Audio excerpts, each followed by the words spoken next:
मान्य सदस्यहरू, सम्माननीय प्रधानमन्त्रीसँग प्रश्न गर्न मान्य सदस्यहरूबाट नियमावलीको नियम 58 बमोजिम प्रश्नहरू प्राप्त भइसकेको बेहोरा समेत जानकारी गराउँछु। यस परिच्छेद बमोजिम प्रधानमन्त्रीसँग प्रत्यक्ष प्रश्नोत्तरमा स्पष्टीकरण सोध्ने व्यवस्था नरहेको पनि जानकारी गराउँछु। मान्य सदस्यहरू, अब म सम्माननीय प्रधानमन्त्री श्री पुष्पकमल दाहाल प्रचण्डलाई प्रत्यक्ष प्रश्नोत्तर कार्यको लागि रोस्टममा आमन्त्रण गर्दछु।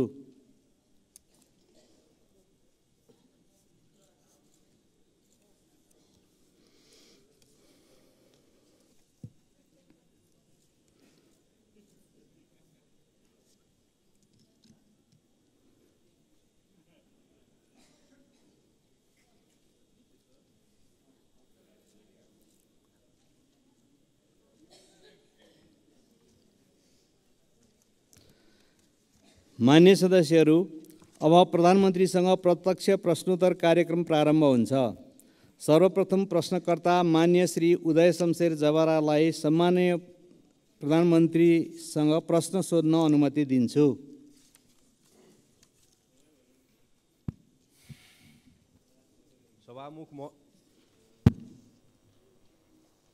सभामुख महोदय मार्फत सम्माननीय प्रधानमन्त्रीज्यूलाई प्रश्न राख्न चाहन्छु।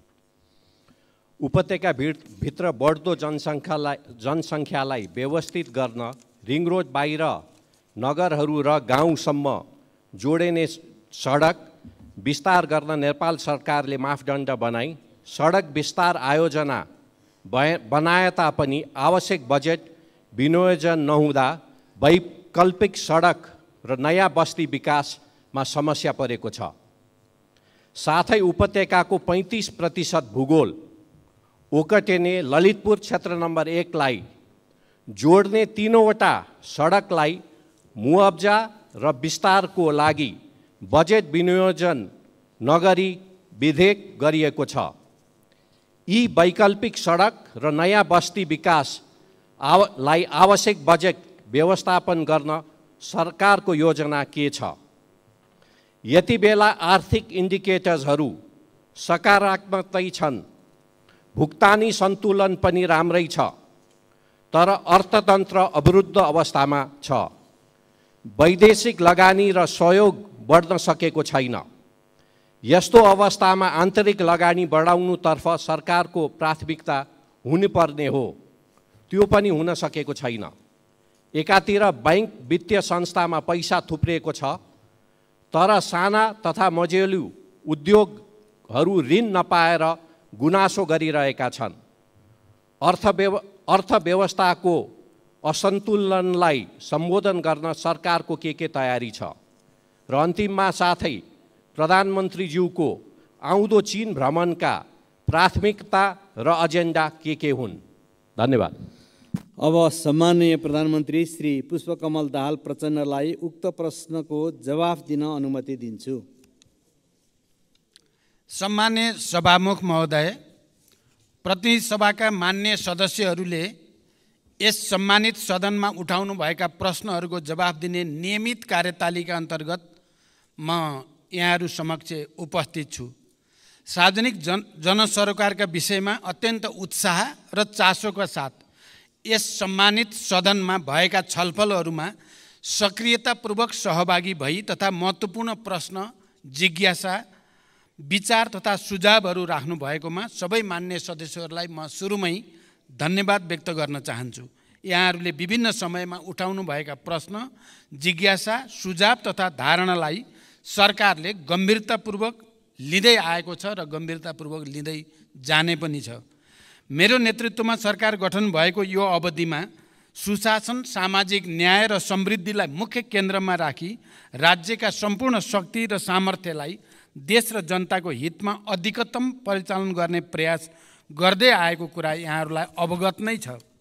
सरकारको मुख्य जोड सङ्घीय लोकतान्त्रिक गणतन्त्रात्मक शासन व्यवस्थाको सुदृढीकरण, अर्थतन्त्रको पुनरुत्थान र सबलीकरण, सार्वजनिक सेवामा जनताको सहज पहुँच, भ्रष्टाचार नियन्त्रण र सुशासनको प्रवर्धन रहेको छ। नागरिकलाई शासकीय प्रणालीप्रतिको भरोसा र सरकारप्रति विश्वास दिलाउँदै सबैतिर आशाको सञ्चार गराउने हाम्रो निरन्तर प्रयास रहँदै आएको छ। यसैगरी विकास निर्माण कार्यलाई गति दिन, शान्ति प्रक्रियालाई यथाशीघ्र निष्कर्षमा पुर्याउन तथा स्वतन्त्र र सन्तुलित परराष्ट्र नीति अवलम्बन गर्दै राष्ट्रिय हित प्रवर्धन गर्न सरकार प्रतिबद्ध रहँदै आएको छ। यति जानकारी सहित अब म मान्य सदस्यले उठाउनु भएका प्रश्नहरूको जवाफ दिन गइरहेको छु। र पहिलो प्रश्न मान्य उदय शमशेर राणाले भर्खरै राख्नुभयो। काठमाडौँ उपत्यकामा पूर्वाधार निर्माणका आयोजना कार्यान्वयनका लागि चालु आर्थिक वर्षको बजेट तथा कार्यक्रममा रकम विनियोजन गरिएको छ।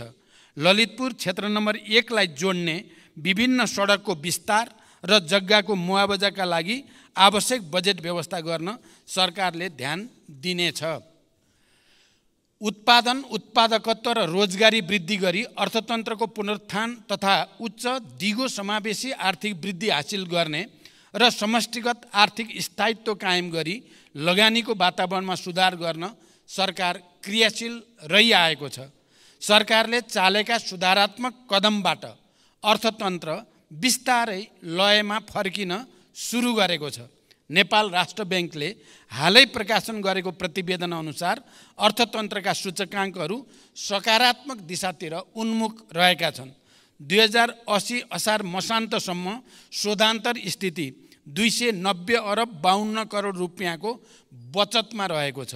विदेशी विनिमय सञ्चिति गत वर्षको यही अवधिको तुलनामा 26.6% वृद्धि भई 1539 अरब 36 करोड रुपियाँ पुगेको र यसले करिब 10 महिनाको वस्तु तथा सेवाको आयात धान्न पुग्ने अवस्था रहेको छ। विप्रेषण आयमा रेमिटेन्समा 21.2% वृद्धि भई 1220 अरब 56 करोड पुगेको छ। वैदेशिक लगानी प्रवर्धन गर्न नीतिगत र संस्थागत सुधार गर्दै वैदेशिक लगानीको स्वीकृति प्रक्रियालाई सहजीकरण गर्न थ्रेसहोल्ड घटाउने लगायतका कार्य अगाडि बढाइएको छ। जग्गाको कित्ताकाट पूर्ण रूपमा खुलाउने निर्णय भएको र यही भाद्र 11 गते मात्रै नेपाल राष्ट्र ब्याङ्कले लचिलो बजार नीति अनुसार चालु पुँजी कर्जा सम्बन्धी मार्गदर्शन संशोधन गरेको छ। उत्पादनमूलक उद्योगका लागि 3 करोड रुपियाँसम्म कर्जा उपयोग गर्ने ऋणीलाई चालु पुँजी कर्जा सम्बन्धी मार्गदर्शन लागू नहुने भएको छ। ब्याङ्कहरूले उद्योग व्यवसाय वा कम्पनीहरूको सञ्चालन चक्र लगायतका आधारमा अधिकतम वार्षिक कारोबारको 50% सम्म चालु पुँजी कर्जा दिन सक्ने व्यवस्था भएको छ। यसबाट उद्योग व्यवसाय क्षेत्रलाई प्रत्यक्ष लाभ हुनुको साथै आन्तरिक लगानी, उत्पादन वृद्धि र बजारमा आर्थिक गतिविधि बढ्नमा सहयोग पुग्ने विश्वास गरिएको छ। यसमा हामी सबैको लामो समयदेखि जुन चासो र चिन्ता थियो त्यसलाई अधिकतम सम्बोधन गर्ने कोसिस भएको छ। निकट भविष्यमा हुने मित्र राष्ट्र चीनको भ्रमण दुई देशबीचको ऐतिहासिक सम्बन्धलाई थप उचाइमा पुर्याउँदै नेपालको सामाजिक आर्थिक विकासका लागि चीन नेपाल सम्बन्धलाई नयाँ गति दिने दिशामा केन्द्रित रहनेछ। भ्रमणका क्रममा यसअघि भएका सम्झौता र समझदारीहरूको कार्यान्वयनमा जोड दिइनेछ। नेपाल र चीन बीचको आर्थिक तथा व्यापार सम्बन्धलाई थप सधन बनाउने, दुई देशबीच रहेका सीमा नाकाहरूको सञ्चालनलाई प्रभावकारी बनाउने र नयाँ नाकाहरू खोल्ने विषयहरू पनि भ्रमणका क्रममा कार्यसूचीमा रहेका छन्। यसैगरी सडक, ऊर्जा, कृषि, विज्ञान तथा प्रविधि तथा व्यापार र विकास सहायता क्षेत्रमा कनेक्टिभिटी, कृषि, शिक्षा र स्वास्थ्य क्षेत्रका रूपान्तरणकारी परियोजनाहरूमा चीनको सहयोग विस्तारको विषय समेत प्राथमिकतामा रहनेछ। अर्का प्रश्नकर्ता माननीय श्री ईश्वरी देवी नेउपाने।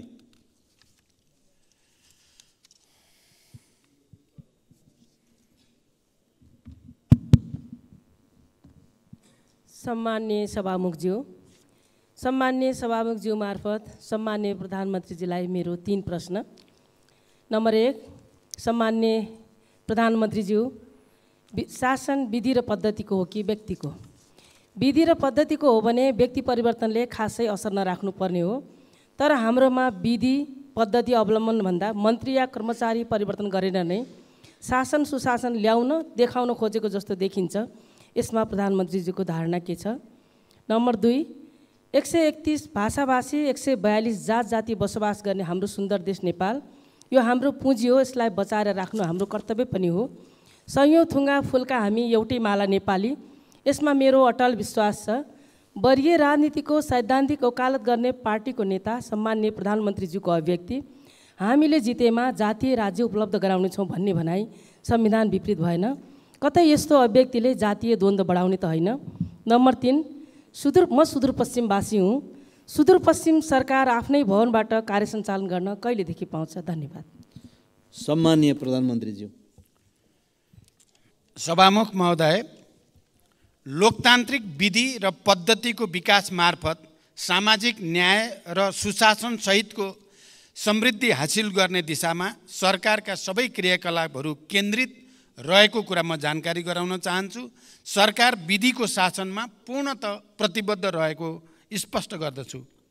बहुजातीय बहुसांस्कृतिक विविधता बोकेको नेपालमा सदियौँदेखि विभिन्न जात जाति वर्ण धर्म र संस्कृतिका जनताहरू आपसी सहकार्य सम्मान र गहिरो सद्भावका साथ मिलिजुली बस्दै आएका छन्।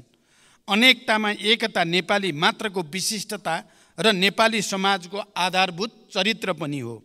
सबैको सहअस्तित्व कायम गर्दै मौलिकताको संरक्षण र सम्वर्धनमा नै हाम्रो राष्ट्रिय एकता दिगो दरिलो भई साँचो अर्थमा राष्ट्रियता बलियो हुनेछ। नेपालको कानुनले हरेक व्यक्ति र सम्प्रदायलाई अरूको धर्म संस्कृति र आस्थामा चोट नपुर्याई आफ्नो धर्म संस्कृतिको पालना गर्ने स्वतन्त्रता प्रदान गरेको छ। अत परापूर्व कालदेखि यहाँ कायम रहिआएको सामाजिक एकता सद्भाव र सामाजिक सहअस्तित्वमा खलल पार्ने कुनै पनि किसिमको कार्य हुन नदिन सरकार दृढ छ, स्पष्ट पनि छ। सामाजिक सद्भावमा खलबल पार्ने वा एक अर्काको संस्कृति र धर्म विरुद्ध हुने द्वेषपूर्ण अभिव्यक्ति र कार्यलाई सरकारले कुनै हालतमा छुट दिन सक्दैन। नेपालको संविधानको पूर्ण पालना गर्नु हामी सबैको साझा दायित्व हो। मैले पहिचानको कुरा गर्दा या कुनै कुरा गर्दा अरू कसैको पहिचान आस्थामाथि कुनै खालको विभेद नगर्ने कुरा पनि म स्पष्ट गर्न चाहन्छु। सुदूरपश्चिम प्रदेशको राजधानी गोदावरीमा निर्माण गर्ने सन्दर्भमा जग्गा प्राप्ति लगायतका विषयमा प्रक्रियामा रहेको जानकारी गराउन चाहन्छु। यद्यपि सुदूरपश्चिममा अझै पनि राजधानीको जमिनको बारेमा अलिकति छलफल चलिरहेको जानकारी पनि मलाई प्राप्त छ। त्यसलाई समेत विचार गरेर यसको छिटै निष्कर्षमा पुर्याइनेछ। अर्का प्रश्नकर्ता माननीय श्री ऐनबहादुर साई ठकुरी।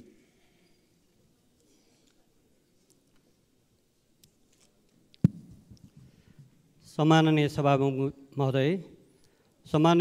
महोदय मार्फत सम्माननीय प्रधानमन्त्रीज्यूलाई मेरो प्रश्न यस प्रकार छन्। सम्माननीय प्रधानमन्त्रीको आसन्न चीन भ्रमणमा नेपालका उत्तरी सीमासँग जोडिएका नाकाहरू खोल्ने एजेन्डामा मुगुको नाक्चा लाग्न छ कि छैन? यदि छैन भने एजेन्डामा समावेश गरियोस्। यो नाका खुलेमा मुगु लगायत समग्र कर्णाली प्रदेशको आर्थिक समृद्धिमा महत्त्वपूर्ण टेवा पुग्नेछ भन्ने विश्वास लिएको छु। दोस्रो प्रश्न छ, आर्थिक समृद्धिको महत्त्वपूर्ण क्षेत्र कर्णाली प्रदेशको राहरा लगायतका पर्यटकीय स्थानहरूमा पर्यटकीय पूर्वाधारहरू लगायतका विभिन्न समस्या हुँदा पर्यटकहरूको आगमनमा कमी आएको छ। यसमा सरकारको के योजना छ? र अर्को प्रश्न छ, कर्णाली राजमार्ग अन्तर्गतको नागमा गमगढी कालोपत्रे र गमगढी नाक्चा लाग्न सडक निर्माणलाई सरकारले कस्तो प्राथमिकतामा राखेको छ र यो कहिलेसम्म निर्माण सम्पन्न गर्ने लक्ष्य रहेको छ? धन्यवाद। सम्माननीय प्रधानमन्त्रीजी। सम्माननीय सभामुख महोदय, मेरो आसन्न चीन भ्रमणको क्रममा चीन र नेपाल बीच नयाँ व्यापारिक नाका खोल्ने विषयमा समेत छलफल हुने कुरा करिब निश्चित भएको छ। त्यस सन्दर्भमा मुगुको नाक्चे लाग्ना जो मलाई धेरै पहिलेदेखि त्यसको बारेमा स्थानीय जनसमुदाय र जनप्रतिनिधिले कुरा राख्दै पनि आउनु भएको छ, त्यो विषय पनि मैले त्यहाँ कुरा उठाउने र त्यसबारेमा एउटा निष्कर्ष लिने मेरो कोसिस हुनेछ। पर्यटनको विकासका लागि आवश्यक पूर्वाधार निर्माणका कार्य सरकारको उच्च प्राथमिकतामा छन्। रारा लगायतका पर्यटकीय स्थलको विकासका लागि सङ्घीय स्रोतबाट सञ्चालन हुने कार्यक्रमका अतिरिक्त प्रदेश तथा स्थानीय तहबाट समेत आफ्ना कार्यक्षेत्रभित्र रही पूर्वाधार निर्माण तथा पर्यटन प्रवर्धनका कार्यहरू सञ्चालनमा रहेको जानकारी गराउन चाहन्छु। नागमा गमगढी र गमगढी नाक्चे लाग्ना सडकलाई उच्च प्राथमिकतामा राख्दै हाल विभिन्न खण्डहरूमा कार्य भइरहेको जानकारी म यो सम्मानित सदनलाई गराउन चाहन्छु। हाल नागमा गमगढी 6.5 किलोमिटर कालोपत्रे र 8 किलोमिटर ग्राभेल स्तरमा स्तरोन्नति गर्ने गरी निर्माण कार्य भइरहेको छ। त्यसै गरी गमगढी नाक्चे लाग्नामा 12 किलोमिटर निर्माण कार्य पनि अगाडि बढिरहेको छ। अर्का प्रश्नकर्ता मान्य श्री ऋषिकेश पोखरेल।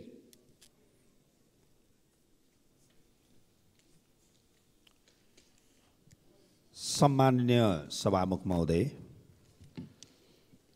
सम्माननीय सभामुख मार्फत सम्माननीय प्रधानमन्त्रीज्यूसँग मेरा केही प्रश्नहरू राख्न चाहन्छु। राष्ट्रिय गौरवका आयोजनाहरूमध्ये 2वटा आयोजना पुरा भएको देखिन्छ। 5वटा आयोजनाहरूको काम 75% सकियो भन्ने सुनिन्छ। बाँकी 17वटाको अवस्था के हो र कहिले पुरा हुन्छ? दोस्रो प्रश्न, प्रविधि, सिप र ज्ञान बिना दैनिक 2500 युवा विदेशिँदै छन्। प्रविधि र उद्यमशीलता विकास गरी प्रौद्योगिक शिक्षा दिने उद्देश्यका साथ स्थापनाको लक्ष्य लिएको मदन भण्डारी प्रौद्योगिक विश्वविद्यालयका लागि अघिल्लो सरकारले पूर्वाधार निर्माण तथा विकास समिति गठन गरेको थियो। 7 करोड बजेट पनि छुट्याएको थियो। राष्ट्रिय महत्त्वको यो आयोजना आज कहाँ छ र कहिले पुरा हुन्छ? धन्यवाद। सम्माननीय प्रधानमन्त्रीज्यू। सम्मान्य सभामुख महोदय, राष्ट्रिय गौरवका आयोजनालाई समयमै सम्पन्न गर्न पर्याप्त बजेट सुनिश्चित गरिनुको साथै नियमित अनुगमन पनि भइरहेको छ। म स्वयंले प्रधानमन्त्रीको हैसियतमा प्रधानमन्त्री कार्यालयमा रहेको एक्सन रुमबाट नियमित तवरमा कार्यतालिका बनाएर कार्य प्रगतिको जानकारी लिई कार्य सम्पादनका लागि आवश्यक निर्देशन दिँदै आएको छु। राष्ट्रिय गौरवका आयोजनामध्ये 2वटा सम्पन्न भएका, 14वटाको प्रगति 80% भन्दा माथि रहेको, 5वटाको प्रगति 50 देखि 80% सम्म रहेको र 2टाको प्रगति 50% रहेको स्थिति छ।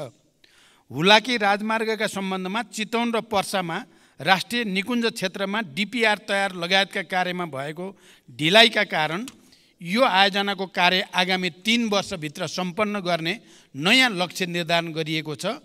पशुपति क्षेत्र विकास कोष आयोजनाको भौतिक प्रगति 66% भई समष्टिगत वित्तीय प्रगति 65.73 रहेको छ। लुम्बिनी विकास गुरु योजनाको हालसम्मको भौतिक प्रगति 88% र वित्तीय प्रगति 60.34% रहेको छ। निजगढ अन्तर्राष्ट्रिय विमानस्थल आयोजनाको प्रारम्भिक चरणको कार्यहरू मात्र भइरहेको र लगानी एवं निर्माणको उपयुक्त मोडालिटी भए पश्चात विमानस्थल निर्माण प्रक्रिया अगाडि बढाइनेछ। यस आयोजनाको लागि चालु आर्थिक वर्षमा रु 35 करोड विनियोजन भएको छ। मेलम्ची खानेपानी आयोजनामा श्रावण महिनामा आएको बाढीले पुनः हेडवर्क्स पुर्नुका साथै मेलम्ची बजारदेखि हेडवर्क्ससम्मको पहुँच मार्गमा क्षति पुगेको छ। मनसुन रोकिएको 1.5 महिनाभित्र क्षतिग्रस्त संरचनाको मर्मत सम्मार गरी मेलम्चीको पानी वितरणलाई सुचारू गरिने जानकारी गराउन चाहन्छु। सञ्चालनमा रहेका अन्य राष्ट्रिय गौरवका आयोजनाहरूलाई यथाशीघ्र सम्पन्न गर्न सरकारले जोड दिँदै आएको छ। मिति 2077 साल साउन 12 गते मदन भण्डारी प्रौद्योगिकी विश्वविद्यालय विकास समिति गठन भएको हो। समितिको समयावधि 2 वर्ष रहेकोमा सो अवधि समाप्त भएकोले नयाँ गठन आदेश जारी गरी विश्वविद्यालयको आवश्यक पूर्वाधार तयार गर्ने लगायतका कामहरू अगाडि बढाइनेछ। यस विश्वविद्यालयलाई चालु आर्थिक वर्षमा रु 2 करोड बजेट विनियोजन पनि गरिएको छ। अर्का प्रश्नकर्ता मान्य श्री आशा विक।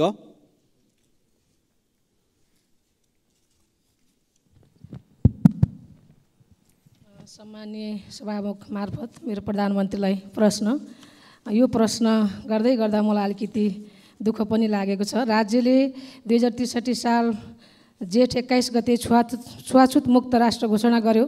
छुवाछुतलाई गैर कानुनी भने तापनि अहिलेसम्म जघन्य जातीय विभेद घटनाहरू भइरहेका छन्। सरकारले छुवाछुत उन्मूलन गर्ने जस्ता कदम चालिरहेको छ। सरकारले दलितहरूको न्यूनतम मानवाधिकार रक्षा गर्न के पहल गरिरहेको छ? जातीय विभेदका घटनाहरू प्रहरी प्रशासनले संवेदनशीलताका साथ उजुरी दर्ता नलिएको अवस्था छ। सरकारले यस्ता घटना न्यूनीकरण गर्नका लागि के योजना ल्याउँछ? मेरो प्रश्न। र अर्को चाहिँ मेरो प्रश्न, बाँकेको बैजनाथ गाउँपालिका वार्ड नम्बर 3 मा सरकारले 2071 साल वैशाख 25 गते 9 बस्तामा औद्योगिक करिडोर क्षेत्र घोषणा गर्यो।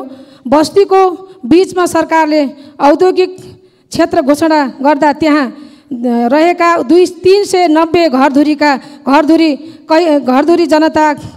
घरधुरीमा जनताहरूको घरमा 338 बिघा भित्र जनताहरूको घर परेको छ। 100 बिघा जमिन त्यहाँ रहेका स्थानीयका नाममा ल्याउनु पर्नेमा स्थानीय जनताको माग रहेको छ। 2028 सालदेखि बसोबास गरिरहेका जनतालाई लाल पूर्जा दिनुपर्ने र सोही ठाउँमा बस्ती व्यवस्थापन गर्न सरकारले के भूमिका खेल्नेछ? र स्थानीय सरकारले त्यस क्षेत्रमा सडक, बत्ती, विद्यालय, मठ मन्दिर लगायतका संरचनाहरू बनाएको छ। त्यो बस्तीलाई सोही ठाउँमा सरकारले कहिलेसम्म व्यवस्थापन गर्छ? र मेरो अर्को प्रश्न, बाँकेको खजुरा गाउँपालिका वार्ड नम्बर 6 मा 2036 सालदेखि गिजेरा बस्ती बसिरहेको छ। सरकारले पटक पटक त्यस बस्तीलाई लाल पूर्जा दिने भनेर मौखिक प्रतिबद्धता जनाए पनि हालसम्म त्यहाँ रहेका जनताले लाल पूर्जा पाएका छैनन्। गिजेरा बस्ती सरकारको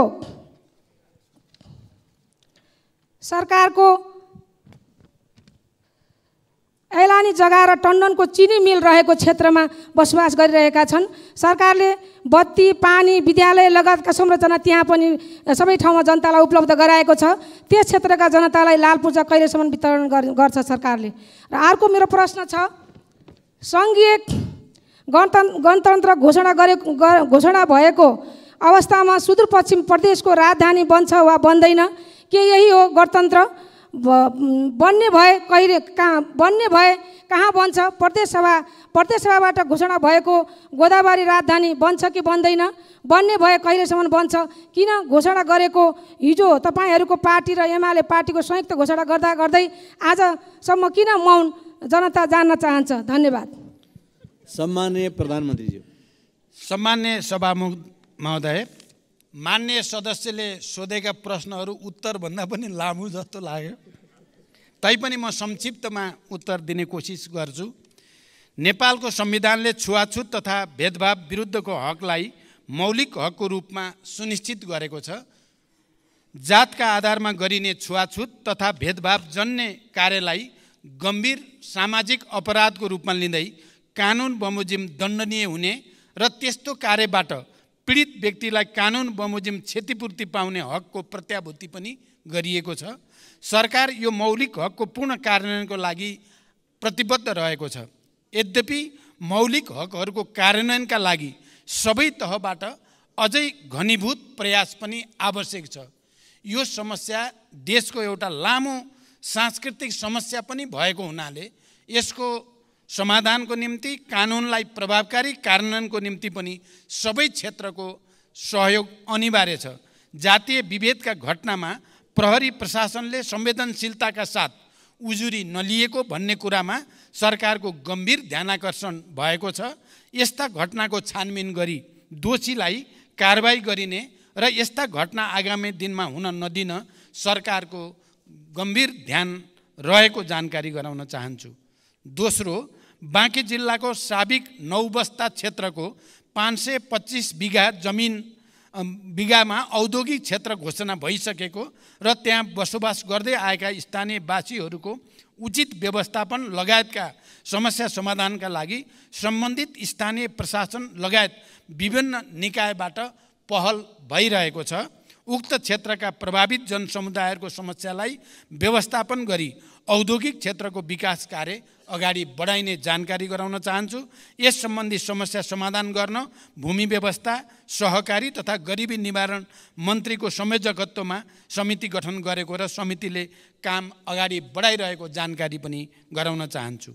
तेस्रो, बाँकेको खजुरा गजुरा 6 गिजरा बस्तीका सन्दर्भमा भूमि सम्बन्धी ऐन 2021 को दफा 12 ङ को समितिको प्रतिवेदन, भूमि व्यवस्थापन तथा अभिलेख विभागको निर्णय बमोजिम गिजरा खाँडसारी मिल्स प्राइभेट लिमिटेडका हदबन्दी भन्दा बढीका जग्गाहरू जफत गरी नेपाल सरकारका नाममा कायम गर्न र जफत गरिएका जग्गामा रहेको अतिक्रमण हटाउन 2080 जेठ 8 गते निर्णय भई कार्यान्वयनमा रहेको जानकारी गराउँदछु।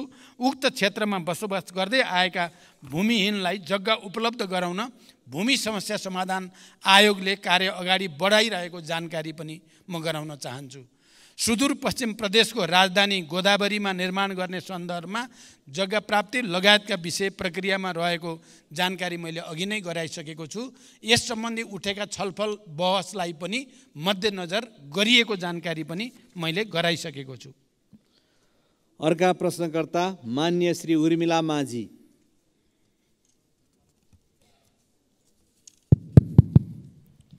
सम्माननीय सभामुख ज्यू मार्फत सम्माननीय प्रधानमन्त्रीज्यूलाई प्रश्न सोध्न चाहन्छु। सम्माननीय सभामुख ज्यू, हाम्रो देश नेपाल कृषि प्रधान देश हो। यहाँका 65% बढी जनसङ्ख्या कृषिमै आश्रित देखिन्छ। तर पछिल्लो अवधिमा नेपालको उत्पादनको हिस्सा घट्दै गएको मात्र होइन, सामान्य भन्सामा प्रयोग हुने सबै चिज आयातमा निर्भर गर्नुपर्ने बाध्यता खडा हुँदै गएको छ। कृषि क्षेत्रमा लगानी अत्याधिक हुने तर प्रतिफल अत्यन्तै न्यून हुने प्रक्रियाले गर्दा कृषिप्रति मानिसको आकर्षण र लगाव निरन्तर घट्दो छ। सरकारले उत्पादन वृद्धि गर्न र जनतालाई कृषिमै जीवन देख्ने गरी कृषि पेसालाई गर्विलो पेसा बनाउन कस्तो योजना निर्माण गर्दैछ? धन्यवाद। सम्माननीय प्रधानमन्त्री। सभामुख महोदय, सबल आत्मनिर्भर अर्थतन्त्रको निर्माणका लागि कृषि क्षेत्रमा गुणात्मक र रूपान्तरणकारी परिवर्तन सरकारको प्राथमिकतामा रहेको छ। कृषि क्षेत्रको उत्पादन र उत्पादकत्व बढाउन कृषि क्षेत्रमा आधुनिकीकरण, यान्त्रिकीकरण र व्यवसायीकरणलाई सरकारले उच्च रूपमा जोड दिँदै आएको छ। कृषि क्षेत्रमा विगतदेखि लगानी गर्दै आएको र यसबाट उत्पादन र उत्पादकत्वमा समेत केही वृद्धि भइरहे पनि अपेक्षित प्रतिफल प्राप्त हुन नसक्नुका कारणहरू पहिल्याउँदै उत्पादकत्व वृद्धिका लागि विभिन्न कार्यक्रमहरू सञ्चालनमा रहेका छन्। सरकारले प्रधानमन्त्री कृषि आधुनिकीकरण परियोजना लगायत प्रदेश र स्थानीय तह मार्फत उल्लेख्य रकम विनियोजन गरी कृषि क्षेत्रमा पर्याप्त साधन स्रोत परिचालन गर्ने नीति लिएको छ। कृषि उत्पादनको वृद्धिका लागि सिँचाइको सुविधाको विस्तारलाई जोड दिनुको साथै रासायनिक मलको आपूर्ति समयमै हुने कुराको सुनिश्चितता गरिएको छ। साथै कृषि बाली वस्तुहरूको विशेष उत्पादन क्षेत्र जस्तै जोन, सुपर जोन, उन्नत बिउ बिजनको विकास, उत्पादन तथा वितरणको लागि एकीकृत राष्ट्रिय कार्यक्रम सञ्चालनमा रहेका छन्। कृषि उपजको बजार सुनिश्चितताका लागि विभिन्न कार्यक्रमहरू सञ्चालन भइरहेका छन्। त्यसैगरी दुध तथा मासुमा आत्मनिर्भरताका लागि पशु नस्ल सुधार, आहार व्यवस्थापन तथा पशु स्वास्थ्य सुधारका कार्यक्रमहरू पनि सञ्चालनमा रहेका छन्। बाँझो जमिनमा कृषि प्रवर्धन कार्यक्रम, फलफुल क्षेत्र विकास तथा ग्रामीण कृषि उद्यम विकासका कार्यक्रमहरू सञ्चालनमा रहेका छन्। कृषि उत्पादन क्षेत्रको जोखिम व्यवस्थापन गर्न कृषि बिमा कार्यक्रम सञ्चालनमा रहेको छ, जस अन्तर्गत बिमा प्रिमियममा 80% अनुदान सङ्घीय सरकारले उपलब्ध गराउने गरेको छ। कृषि क्षेत्रमा लगानी बढाउन सहुलियत दरमा कृषि कर्जाको विस्तार तथा दायरा बढाउँदै पनि लगिएको छ। उत्पादित कृषि वस्तुहरूको बजारको सुनिश्चितताका लागि धान, गहुँ, उखु लगायतका बालीको न्यूनतम समर्थन मूल्य निर्धारण गर्ने लगायतका कार्यक्रमहरू पनि सञ्चालनमा रहेका छन्। कृषि पेसालाई सम्मानजनक र मर्यादित बनाउन कृषकहरूलाई नियमित तवरमा पुरस्कृत गर्ने कार्यक्रमहरू जस्तै राष्ट्रपति कृषक पुरस्कार कार्यक्रम सञ्चालनमा रहेका छन्। कृषि पेसालाई दिगो, दरिलो र गर्विलो बनाउन सरकार प्रतिबद्ध छ, तर अहिलेसम्म जे जति भएको छ त्यसबाट सन्तुष्ट हुने स्थिति भने पक्कै पनि छैन। त्यसकारण कृषि क्षेत्रमा व्यापक सुधार गर्न र उत्पादन र उत्पादकत्व वृद्धि गर्न हामी आफैले सञ्चालन गरेका कार्यक्रमहरूको प्रभावकारिताका साथै यसपटक म भारत भ्रमणमा रहँदा अलि भारतीय नेतृत्वसँग, खास गरी प्रधानमन्त्री मोदीजीसँग कृषिमा सहकार्य गरेर उत्पादकत्व वृद्धि कसरी गर्न सकिन्छ र प्राकृतिक खेती प्रणाली बडो नयाँ टेक्नोलोजीको साथ सञ्चालन गर्ने बारेमा सहकार्य गर्ने निधो पनि भएको छ र हामी त्यो प्रक्रिया अगाडि बढाउँदैछौँ। मलाई लाग्छ यसपटकको मेरो चीन भ्रमणमा पनि कृषिमा सुधारका निम्ति उत्पादन र उत्पादकत्व वृद्धिमा विशेष ध्यान दिने पनि हाम्रो योजना रहेको जानकारी गराउन चाहन्छु। अर्का प्रश्नकर्ता मान्य श्री एकनाथ ढकाल। सम्माननीय सभामुख महोदय, विस्तृत शान्ति सम्झौताको 2 हस्ताक्षरकर्तामध्ये सम्माननीय प्रधानमन्त्रीज्यू एक हुनुहुन्छ। शान्ति तथा पुनर्निर्माण मन्त्रालयको एउटा मन्त्रीको रूपमा जिम्मेवारी पनि सम्हालिसकेको व्यक्तिको हैसियतले म आज शान्ति प्रक्रियासँग सम्बन्धित प्रश्न सम्माननीय सभामुख महोदय मार्फत सम्माननीय प्रधानमन्त्रीज्यूलाई गर्न चाहन्छु। छोराको हत्यारालाई कारबाहीको माग गर्दै 330 दिन आमरण अनसनमा बसेका गोर्खाका नन्दप्रसाद अधिकारीको अनसनमै 2071 असोज 6 गते निधन भयो। न्यायको लागि जीवन आहुति दिने अधिकारीलाई शहीद घोषणा गर्नुपर्नेमा विगत 9 वर्षदेखि उनको पार्थिव शरीर अस्पतालमै सडेको छ। मृतक नन्दप्रसादकी धर्मपत्नी गङ्गमाया अधिकारी अहिलेसम्म पनि बेहाल अवस्थामा सत्य र न्यायको प्रतीक्षामा छिन्। सरकारको नीति तथा कार्यक्रमको 176 बुँदामा शान्ति प्रक्रिया र सङ्क्रमणकालीन न्याय सम्बन्धी बाँकी काम 2 वर्षमा सम्पन्न गर्ने उल्लेख छ। सम्माननीय प्रधानमन्त्रीज्यूलाई मेरो प्रश्न यो छ कि मृतक नन्दप्रसादकी धर्मपत्नी गङ्गमाया अधिकारीको मागको सम्बोधन कहिले र कसरी गर्नुहुन्छ? वर्षौँदेखि न्यायको लागि भनेर शान्तिपूर्ण अनसनमा बसेकी गङ्गमाया अधिकारीलाई भेट्नु प्रधानमन्त्रीज्यूको कर्तव्य हो कि होइन? कहिले उहाँलाई भेट गर्न जानुहुन्छ? शान्ति प्रक्रिया कहिले टुङ्गिन्छ? धन्यवाद। सम्माननीय प्रधानमन्त्री। सभामुख महोदय, मैले अघि पनि भनिसकेको छु, यो सरकार विधिको शासनमा पूर्णतः प्रतिबद्ध रहेको छ। जनताको स्वतन्त्रता, समानता, सहअस्तित्व र मानवाधिकारको रक्षाको लागि सरकार निरन्तर प्रतिबद्ध छ। सरकारले अदालतको निर्णयको सदैव सम्मान गर्दै कार्यान्वयनमा तदारुकताका साथ पहल गर्दै पनि आएको छ। नेपालको संविधानको धारा 276 राष्ट्रपतिले कुनै न्यायिक वा अर्धन्यायिक निकाय वा प्रशासकीय पदाधिकारी वा निकायले गरेको सजायलाई कानुन बमोजिम माफी, मुल्तवी, परिवर्तन वा कम गर्न सक्ने संवैधानिक व्यवस्था रहेको कुरा जानकारीमै छ हामी सबैलाई। संविधानको उक्त व्यवस्था र मुलुकी फौजदारी कार्यविधि संहिता 2074 मा समेत रहेको व्यवस्था बमोजिम रेशम चौधरीले गृह मन्त्रालय मार्फत सम्मान्य राष्ट्रपतिज्यूलाई सम्बोधन गरी निवेदन दिनुभएकोमा महान्यायाधिवक्ताको कार्यालयको राय समेतका आधारमा प्रचलित कानुन बमोजिम नै नेपाल सरकार मन्त्री परिषदबाट गणतन्त्र दिवस 2080 का अवसरमा निजलाई माफी गर्नका लागि सिफारिस गरिएको तथ्य म प्रश्न गर्न चाहन्छु। द्वन्द्वकालीन घटनालाई न्यायिक सम्बोधन गर्ने गरी सङ्क्रमणकालीन न्याय सम्पादनका लागि बेपत्ता पारिएका व्यक्तिको छानबिन तथा सत्य निरूपण तथा मेलमिलाप आयोग गठन भएको र सङ्क्रमणकालीन न्याय यथाशीघ्र सम्पादन गर्न नेपाल सरकार प्रतिबद्ध रहेको छ। सङ्क्रमणकालीन न्याय सम्बन्धी सङ्घीय सदनमा दर्ता भएको विधेयक पारित भएसँगै सङ्क्रमणकालीन न्यायका मुद्दाहरू सम्बोधन हुने कुरामा नेपाल सरकार विश्वस्त रहेको छ। प्रचलित कानुनी व्यवस्थाको अधीनमा रही नेपाल सरकार तथा अन्तर्गतका निकायबाट गङ्गामाया अधिकारीलाई मानवीय सेवा प्रदान र संरक्षणका कार्य भइ नै रहेका छन्। अस्पतालको विवरण अनुसार निजको स्वास्थ्य अवस्था सामान्य नै रहेको र उपचारका लागि सरकारले रु 37,47,000 उपलब्ध गराएको कुरा पनि म यहाँ जानकारी गराउन चाहन्छु। अर्का प्रश्नकर्ता मान्य श्री आसमा कुमारी चौधरी।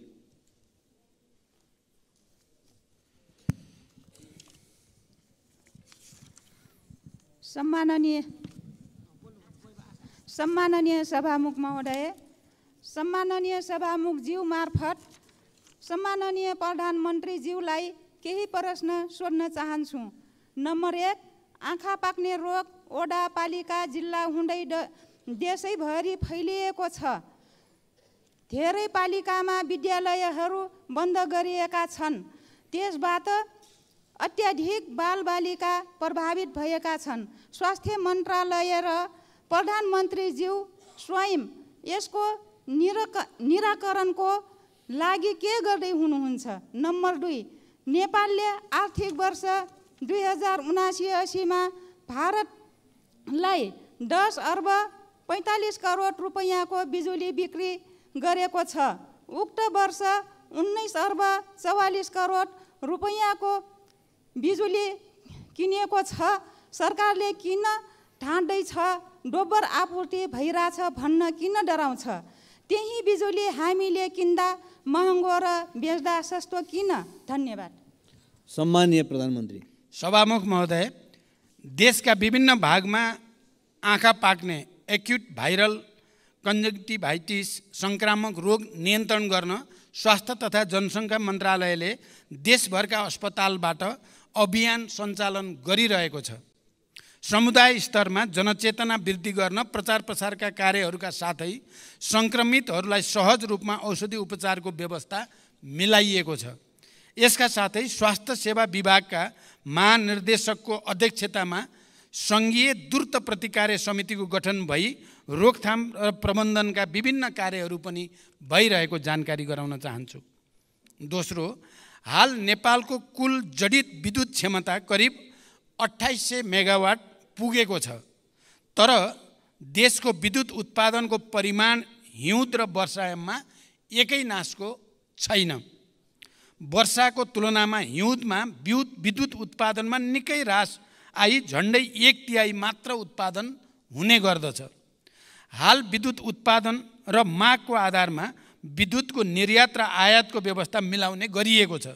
खास गरी हिउँदयाममा नदी प्रवाहमा आधारित रन अफ द रिभर प्रणालीबाट उत्पादित विद्युतमा ठुलो ह्रास आउने हुँदा छिमेकी देशबाट बिजुली आयात गरी आन्तरिक माग धान्नुपर्ने स्थिति छ। आगामी केही वर्षभित्रै विद्युतमा आत्मनिर्भर हुने उद्देश्यले स्वदेशमै पर्याप्त बिजुली उत्पादन गर्न विभिन्न स्तरका आयोजनाहरूको निर्माणलाई अघि बढाइनुको साथै विद्युत प्रसारण तथा वितरण प्रणालीको कामलाई पनि विस्तार गर्दै लगिएको छ।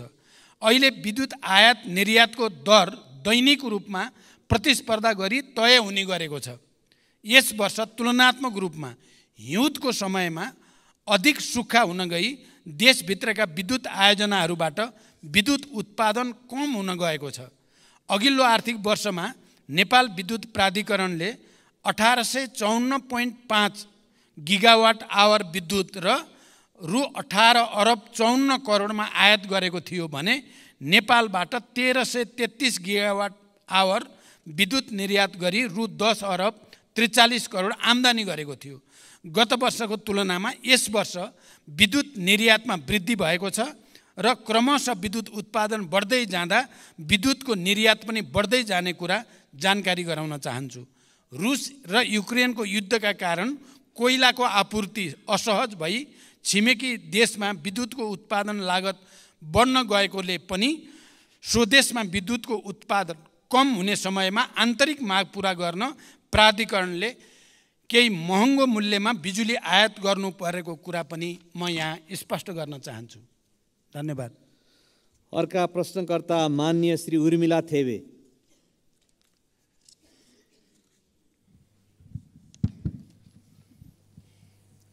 सम्माननीय सभामुखज्यू, सम्माननीय सभामुखज्यू मार्फत सम्माननीय प्रधानमन्त्रीज्यूलाई केही प्रश्न सोध्न चाहन्छु। प्रश्न 3 वटा छन्। प्रश्न नम्बर 1, शिक्षाको लागत क्रमशः घटाउँदै गएर निशुल्क पार्नुपर्नेमा यो सरकारले त शुल्क झन बढाइरहेको देखिन्छ। शिक्षाको पहुँचबाट गरिबलाई अझ परै धकेल्ने नीति सरकारले किन लिँदैछ? सङ्घीय शिक्षा विधेयक संसदमा कहिले दर्ता, सदनमा कहिले दर्ता गर्नुहुन्छ? प्रश्न नम्बर 2, प्रत्येक दिन हाजिरी गर्न क्याम्पसमा आउनुपर्ने भएपछि त्रिभुवन विश्वविद्यालयका केही प्राध्यापकले विद्युतीय हाजिरी मेसिन नै घर लगेको, गायब गरेको, साथै तोडफोड गरेको भन्ने पाएको छ। सरकारले के गर्दैछ? प्रश्न नम्बर 3, ताप्लेजुङमा अविरल वर्षपछि आएको बाढीका कारण विस्थापित भएका स्थानीय बासिन्दाहरू अहिले पनि तिरपाल मुनि बस्न बाध्य भएका छन् भने विद्यार्थीहरू व्यक्तिको घरमा आश्रय लिएर पढ्न बाध्य छन्। उनीहरूको उद्धार र राहतको लागि सरकारको के योजना छ? धन्यवाद। सम्माननीय प्रधानमन्त्री। सभामुख महोदय, आम नागरिकलाई गुणस्तरीय र सर्वसुलभ शिक्षा उपलब्ध गराउन सरकारको नीति र प्रतिबद्धता रहेको छ। विद्यालय शिक्षा सम्बन्धी कानुनलाई संशोधन र एकीकरण गर्न बनेको विधेयक छिटै नै संसदमा पेश गरिनेछ। सायद केही दिन अगाडि नै पेश हुन सक्थ्यो। जनताको चासो र हामीले त्यसलाई गहन ढङ्गले अध्ययन गर्नुपर्ने, परिमार्जन गर्नुपर्ने कारणले केही ढिलो भयो, तर अब छिटै त्यो सदनमा प्रस्तुत हुँदैछ। नेपालको संविधानमा उल्लेख भए बमोजिम आधारभूत शिक्षा अनिवार्य तथा निशुल्क र माध्यमिक तहसम्मको शिक्षा निशुल्क उपलब्ध गराउनका लागि सरकारले निशुल्क पाठ्यपुस्तक, आवासीय, गैर आवासीय, लक्षित समूह लगायतका विभिन्न प्रकारका छात्रवृत्ति, स्यानिटरी प्याड, दिवा भोज लगायतको व्यवस्था गरेको छ। सार्वजनिक विद्यालयमा कुनै किसिमको शुल्क लिन नपाउने व्यवस्था गरिएको छ। स्थानीय तहहरूले समेत आफ्नो बजेटमा शिक्षामा थप लगानी गर्दै गएका छन्। उच्च शिक्षा अन्तर्गत चिकित्सा शिक्षामा सरकारी लगानीका संस्थाहरूमा कुल सिटको 75% सिटमा विद्यार्थीहरूले निशुल्क अध्ययन गरिरहेका छन्। सार्वजनिक शिक्षालाई निशुल्क बनाई सबैको पहुँचमा पुर्याउनको लागि थप स्रोतको व्यवस्था गर्न सरकार प्रयत्नशील रहेको जानकारी गराउन चाहन्छु। स्वायत्त निकायको रूपमा त्रिभुवन विश्वविद्यालयका काम कारबाहीहरू त्रिभुवन विश्वविद्यालय ऐन 2049 बमोजिम सञ्चालनमा रहेका छन्। विश्वविद्यालयको हाजिरी व्यवस्थापन सम्बन्धमा विश्वविद्यालयको आन्तरिक प्रशासनले नियमन गरिरहेको र नियम बमोजिम नभएका कार्यहरूमा सम्बन्धितलाई कानुन बमोजिम कारबाही हुने कुरा पनि म जानकारी गराउन चाहन्छु। ताप्लेजुङ लगायत देशका विभिन्न भागमा अविरल वर्षाका कारण आएको बाढी पहिरोमा परि विस्थापित हुन पुगेका जनतालाई स्थानीय प्रशासनको सहयोगमा उद्धार गरी सुरक्षित स्थलमा बसोबासको व्यवस्था मिलाइएको छ। उनीहरूलाई सरकारबाट उपलब्ध गराउनुपर्ने राहत पनि उपलब्ध गराइएको छ। मौसममा सुधार आएसँगै उनीहरूको पुनर्स्थापनाको उचित व्यवस्था मिलाइने पनि जानकारी गराउँदछु। अर्का प्रश्नकर्ता मान्य श्री ईश्वरी घरती।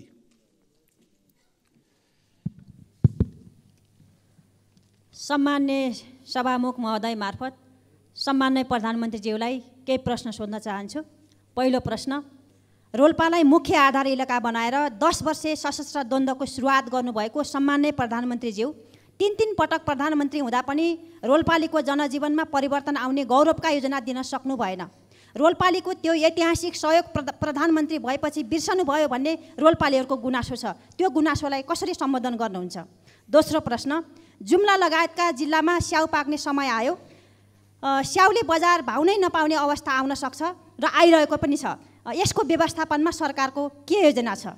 र तेस्रो प्रश्न, 10 वर्षे सशस्त्र द्वन्द्वको क्रममा शहीद भएकाहरूको सम्झना र सम्मानका लागि दाङको घोराइदेखि रोल्पाको होलेरी घरतेगा हुँदै रुकुम पूर्वको हुकाम मैकोटसम्म पुग्ने 220 किलोमिटर सडक खण्डलाई वर्तमान सम्मान्य प्रधानमन्त्रीज्यूको चाहना र पहलमा शहीद मार्ग नामाकरण गरेर योजना अगाडि बढाइएको थियो। बजेट अभावमा योजना निकै कछुवा गतिमा भई अझै सम्पन्न हुन सकेको छैन। शहीद मार्गको मुख्य प्रवेशद्वारको रूपमा रहेको घोराईदेखि रोल्पा होलेरीसम्मको 31 किलोमिटरको सडक खण्ड अलपत्र र जोखिमपूर्ण भएको लामो समय बितिसक्यो। यसबारे सदनमा मैले 3-4 पटक कुरा पनि राखिसकेँ, तर सरकारले यो योजनालाई प्राथमिकतामा पारेन। किन?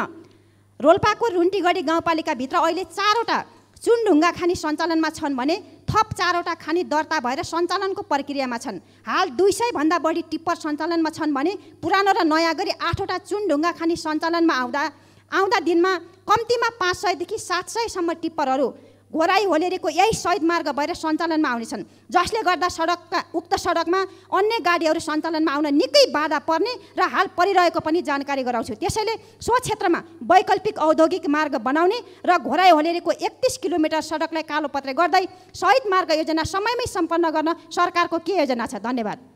सम्माननीय प्रधानमन्त्री। सभामुख महोदय, नेपालको राजनैतिक आन्दोलनमा रोल्पा जिल्लाको विशिष्ट र ऐतिहासिक योगदान रहेको कुरामा कसैको विमति हुने छैन। इतिहासका हरेक कालखण्डमा रोल्पाली जनताको वीरता र साहसको उच्च प्रशंसा हुनेछ भन्ने मेरो विश्वास छ।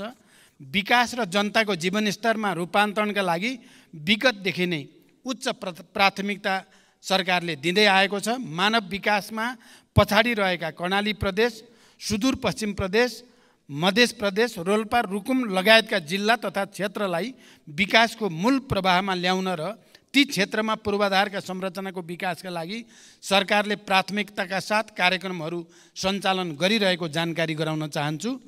जुम्ला जिल्लाको विकासलाई सरकारले प्राथमिकतामा राख्दै स्याउको सुपर जोन तथा पकेट क्षेत्रहरू घोषणा गरी आवश्यक सहयोग तथा सहुलियत प्रदान गर्दै आएको छ।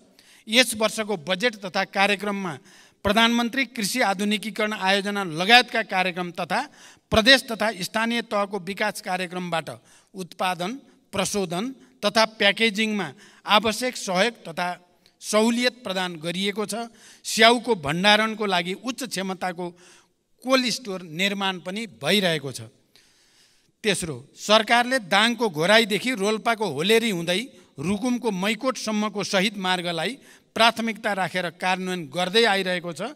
सडक र पुलको माग देशभरि नै सडक र पुलको माग देशभरि नै अत्यधिक हुने गरेको, थुप्रै सडक योजनाहरू सञ्चालन गर्नु परिरहेको तर पर्याप्त बजेट विनियोजन गर्न नसकिएको कुरा सत्य हो। घोराई होलेरी खण्डको 31 किलोमिटर सडक अत्यधिक भार बोक्ने सिमेन्ट उद्योगका ट्रकहरूको कारणले पनि क्षति भइरहेको छ। भार नियन्त्रण गर्दै सडकको आवश्यक मर्मत सम्मार गरी सडक सुधार गर्न सरकार प्रतिबद्ध रहेको जानकारी गराउँछु। घोराई होलेरीको वैकल्पिक सडक बनाउने सुझावका विषयमा आगामी दिनमा छलफल गरी आवश्यक कार्य अगाडि बढाइनेछ। अर्का प्रश्नकर्ता माननीय श्री असीम शाह।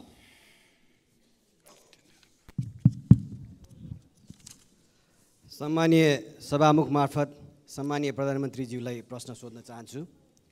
सम्मानीय प्रधानमन्त्रीज्यू, यही रोस्ट्रमबाट केही समय अगाडि भुटानी शरणार्थी प्रकरणमा यो त ट्रेलर हो, पुरा फिल्म गजब आउँछ भनेर भन्नुभएको थियो। हामीले बडा आशाका साथ हेरिएका थियौँ, तर जब जे आयो बडा टालटुले र सजिलो बुझिन सक्ने खालको आयो। नक्कली भुटानी शरणार्थीको फाइल खोलेर नेपाली काङ्ग्रेसलाई साइजमा राख्नुभयो, ललिता निवास मार्फत समाजवादीलाई साइजमा राख्नुभयो, गौर हत्याकाण्ड मार्फत जसपालाई, अनि अब गिरिबन्धु मार्फत नेकपा एमालेलाई साइजमा राख्न ट्राई गर्दै हुनुहुन्छ। आफ्नो कुर्सी बलियो बनाउन यो राजनीतिक दाउपेच नगरेर कामले जनताको मन जितेर आफ्नो प्रधानमन्त्रीत्वको आयु लामो बनाउन सकिँदैन थियो होला? भारतीय नेतृत्वले अन्तरिक्ष यानलाई चन्द्रमामा कसरी सफल अवतरण गराउने भनेर सोचिरहँदा हाम्रो नेतृत्व कसरी आफ्नो यसम्यानलाई बचाउने र मुद्दा कमजोर बनाएर सफल अवतरण गराउने भन्ने सोच्नमा तल्लीन हुनु अत्यन्त दुःखद छ। यताको अनुसन्धान अधिकारीलाई उताको कर्मचारीलाई यता अवतरण गराउने व्यस्त हाम्रो नेतृत्वबाट सुशासनको आशा कहिले गर्ने होला? छिमेकीले चन्द्रमामा यान पठाउँदा मेरो देशले खाडीमा जवान पठाउन बाध्य छ। देशभित्रका विश्वविद्यालयहरू रित्तिँदैछन्, व्यवसायीहरू निराश छन्, खेलाडीहरू पलायन हुँदैछन्, युवा पुस्तामा देश छोड्ने लहर चलेको छ। प्रधानमन्त्रीज्यू, चन्द्रयान अहिले माग्दिन तर यसम्यानलाई जोगाउन लाग्दिन भन्ने हजुरको प्रतिबद्धताको कार्यान्वयन कहिले हुन्छ? भ्रष्टाचारमा पनि आफ्नो र अरूको भनेर हेर्ने हो भने हामीले खोजेको सुशासन चाहिँ कहिले आउँछ यो देशमा? अर्को प्रश्न, गौर हत्याकाण्डको छानबिन कसैले हुन्छ भनेर भनिरहेका छन्, कसैले गठबन्धनभित्र अब नहुने भनेर निर्णय भएको छ भनेर भन्छन्। प्रधानमन्त्रीज्यू, यो सदनलाई जानकारी गराइदिनु होला, यो छानबिन हुन्छ या हुँदैन? धन्यवाद। सम्माननीय प्रधानमन्त्री। सभामुख महोदय, मान्य सदस्यले बडो संवेदनशील भएर प्रश्न राख्नु भएको छ, म धन्यवाद भन्न चाहन्छु। मेरो नेतृत्वमा सरकार गठन भएदेखि आजका दिनसम्म मैले सामाजिक न्यायको प्रत्याभूति, सुशासनको सुनिश्चितता र सार्वजनिक सेवा प्रवाहमा सुधारलाई मुख्य प्राथमिकतामा राख्दै आएको छु र यी कार्यहरूबाट एउटा सन्देश आम जनतामा प्रवाहित भइ पनि रहेको छ। प्रश्नमा भनिए जस्तो सरकारका यी कामहरू कुनै कुर्सी टिकाउनको लागि होइन, बरु देश र जनतामा राजनैतिक प्रणालीप्रति नै वितृष्णा छाएको, केही हुन्न सबै उस्तै हुन् भन्ने निराशावादी भाष्य निर्माण गर्न खोजिएको परिस्थितिलाई चिर्न र सरकारले एकपछि अर्को राम्रो काम गर्दै आएको कुरा स्थापित गर्न पनि गरिएको छ। म मान्य सदस्यहरूलाई यो विषयको गहिराईतिर विचार गर्न अनुरोध गर्न चाहन्छु। भुटानी शरणार्थी प्रकरण लगायतका सबै घटनामा राज्यले दबाब रहित तरिकाले निष्पक्ष छानबिन अघि बढाएकै कारण अहिले जनतामा सुशासन सम्भव छ भन्ने एउटा नयाँ आशा पलाएको हो भन्ने कुरा पनि म स्पष्ट गर्न चाहन्छु। अहिले त्योसँग सम्बन्धित विषयहरू अदालतमा रहेको र अदालतले उचित फैसला गर्ने विश्वास म व्यक्त गर्न चाहन्छु। वर्तमान सरकारले भ्रष्टाचार विरुद्ध शून्य सहनशीलताको नीतिलाई राज्यका तीनै तहमा कडाइका साथ कार्यान्वयन गर्दै आएको छ। यस अवधिमा सार्वजनिक प्रशासनलाई स्वच्छ, सक्षम, निष्पक्ष, पारदर्शी र व्यावसायिक र जवाबदेही बनाउँदै भ्रष्टाचारलाई कडाइका साथ नियन्त्रण गर्न सरकारले विभिन्न नीतिगत तथा कानुनी तथा संस्थागत सुधारलाई अघि बढाएको छ।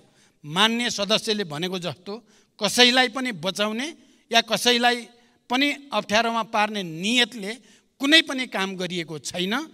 जसरी कतिपय सन्दर्भमा मिडियामा आउने गरेको भन्दा ठिक विपरीत मैले दोषी कोही पनि नछुटोस्, निर्दोष कोही पनि नपरोस् भन्ने सिद्धान्त अनुसार नै प्रहरी प्रशासनलाई निर्देशन दिएको र मैले यतिसम्म पनि भनेको छु कि यदि अनुसन्धानको क्रममा प्रधानमन्त्री नै आउँछ भने पनि छोड्न आवश्यक छैन।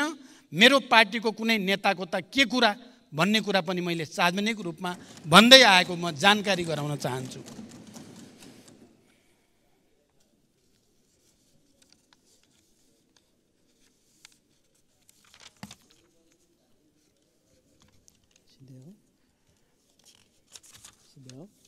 सबै किसिमका भ्रष्टाचारलाई तथ्य र प्रमाणको आधारमा अनुसन्धान छानबिन गरी दोषीलाई कानुनको दायरामा ल्याउन सरकार अहिले पनि उत्तिकै प्रतिबद्ध छ।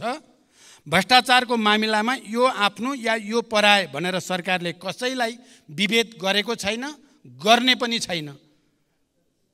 कानुनी समानताको सिद्धान्तलाई सरकारले पूर्णतः आत्मसात गरेको छ, गरिरहनेछ। सभामुख महोदय, मान्य सदस्यहरूले राख्नुभएका सारगर्भित प्रश्नहरूका बारेमा संक्षिप्त रूपमा मैले सरकारको तर्फबाट प्रधानमन्त्रीको हैसियतले स्पष्ट पार्ने कोसिस गरेको छु। देशका र जनताका सामु कयौं चुनौतीहरू छन्। यिनको सार्थक र परिणाममुखी समाधानका लागि सबै राजनीतिक दलबीच साझा धारणा र राष्ट्रिय एकता जरुरी छ। विचार, मान्यता र सिद्धान्तमा अन्तर भए पनि राष्ट्रिय मुद्दा र राष्ट्रिय सवालहरूमा हाम्रो समान दृष्टिकोण र मान्यता हुनुपर्दछ र हामी सबै राष्ट्रिय मुद्दामा एकै ठाउँमा उभिनुपर्दछ भन्ने म ठान्दछु। त्यसो भए मात्र नेपाली जनताले चाहेको र खोजेको परिवर्तन ल्याउन सम्भव हुन्छ। सरकारले चालेका कदम र अघि बढाएका कार्यहरूले जनतामा सरकारप्रति आशा र भरोसा बढाउनुको साथै विकासप्रतिको एउटा नयाँ तत्परता पैदा गरेको छ। यस अवधिमा सार्वजनिक सेवा प्रवाहमा जनताले साबिकमा भोग्दै आएका झन्झट र शास्तिलाई उल्लेख्य मात्रामा कमी ल्याउन सफलता मिलेको छ। विकास निर्माणले गति लिएको छ र देशमा नयाँ आशा को सञ्चार पनि भएको छ।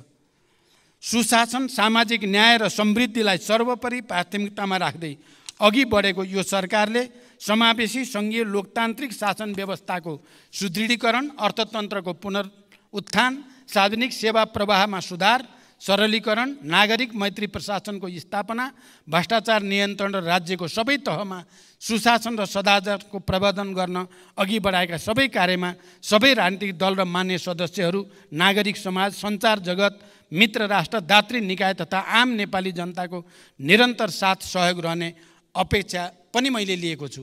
र यही सदनमा पनि हाम्रा विचार र एजेन्डामा अन्तरका बावजुद यहाँ सहमति बनाउनको लागि सरकारको तर्फबाट, सरकारको प्रमुखको हैसियतले मैले निरन्तर प्रयास गर्दै आएको कुरा पनि म जानकारी गराउन चाहन्छु। हिजो मात्रै 10वटा समिति हाम्रा सर्वसम्मत रूपले सभापति चयन हुनु पनि यसले हामी अन्तर हुँदै पनि हामी मूल मुद्दामा एक ठाउँमा उभिन सक्छौँ भन्ने एउटा राम्रो सन्देश गएको छ। म विश्वास गर्छु आउने दिनमा राष्ट्रिय मुद्दामा विगतमा चाहिँ हामी एक भएर देश र जनताको हितमा काम गर्नेछौँ भन्ने विश्वास व्यक्त गर्दै बिदा हुन्छु। धन्यवाद। अभिवादन। माननीय सदस्यहरू, आजको लागि निर्धारण गरिएको प्रधानमन्त्रीसँग प्रत्यक्ष प्रश्नोत्तर सम्बन्धी कार्यक्रम यही समाप्त हुन्छ।